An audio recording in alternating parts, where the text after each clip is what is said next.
화성으로 이주한 첫 세대가 겪는 고통을 상상해 보세요. 당신은 지금 화성의 돔 형태 거주구 안에서 아침을 맞이했습니다. 창밖으로는 지독할 정도로 붉은 모래 폭풍이 휘몰아치고 있죠. 지구라는 따뜻한 요람을 벗어나는 순간 우주는 우리에게 자비 없는 변화를 강요합니다.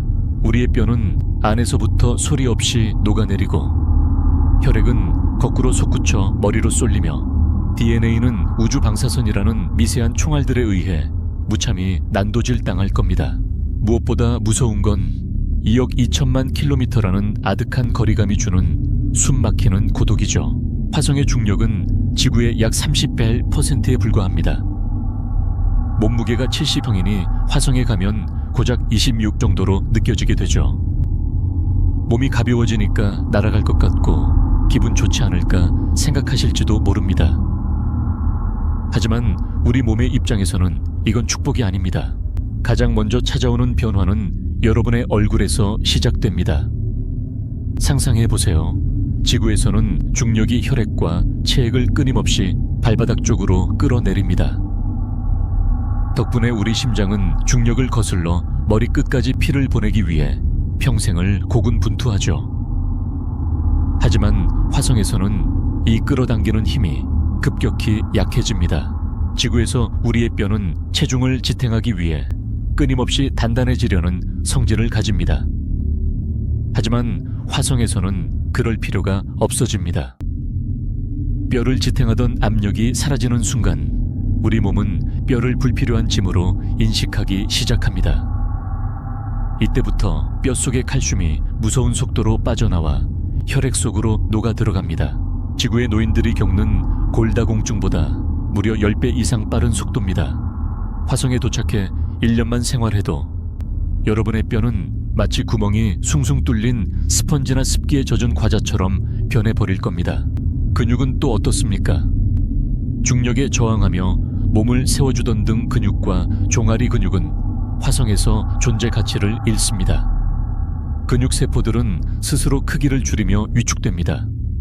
불과 몇 달 만에 여러분의 다리는 어린아이의 팔뚝만큼이나 가늘어질 것이고 심장조차 피를 멀리 보낼 필요가 없네라며 근육을 줄여버려 크기가 작아지게 됩니다.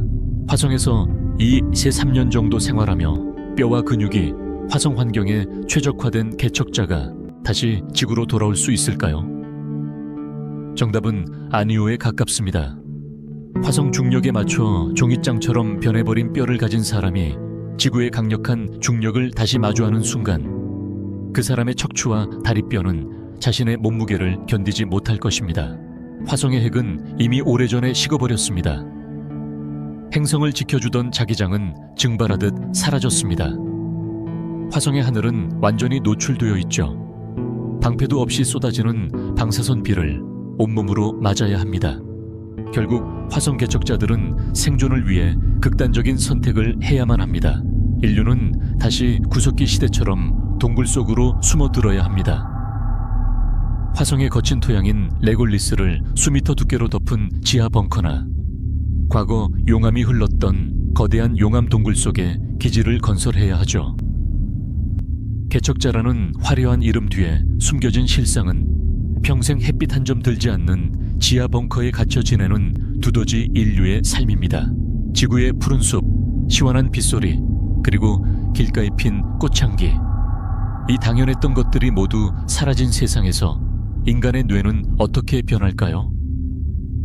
화성 정착민들이 마주할 세상은 오직 차가운 금속벽과 무미건조한 LED 조명, 그리고 창밖으로 보이는 지독할 정도의 붉은 먼지뿐이죠. 평생토록 붉은 방에 갇혀 산다면 여러분의 마음은 어떤 색으로 물들게 될까요?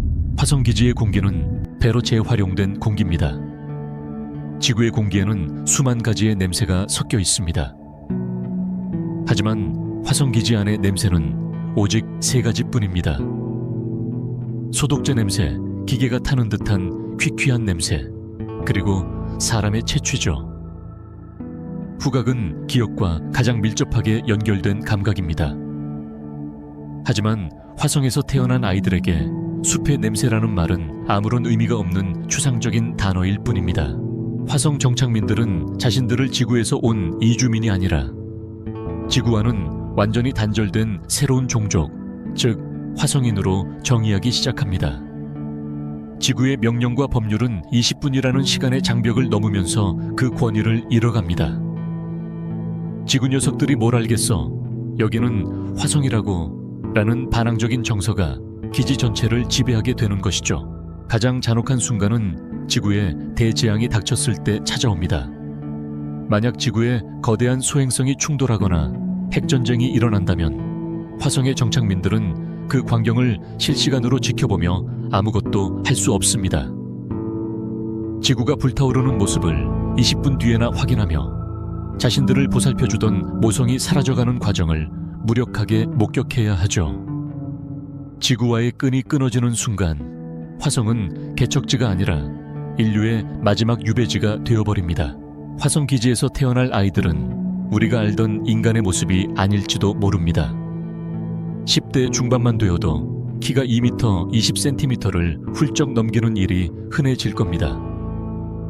중력이 없으니 근육은 발달할 기회가 없고 팔다리는 마치 사마귀에 그것처럼 기괴할 정도로 길고 가냘플 겁니다. 피부는 햇빛을 거의 보지 못해 핏줄이 다 비칠 정도로 투명하고 창백하겠죠.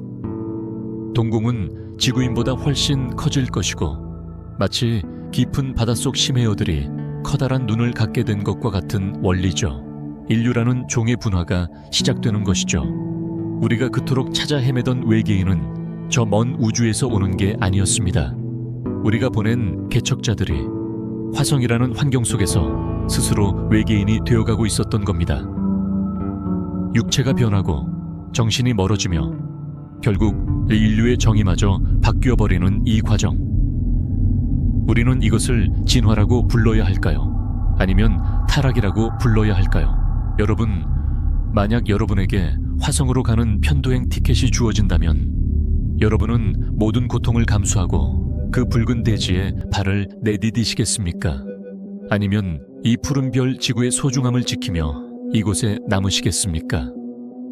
인류의 내일을 그리는 스토리텔러, 상상 한 스푼이었습니다.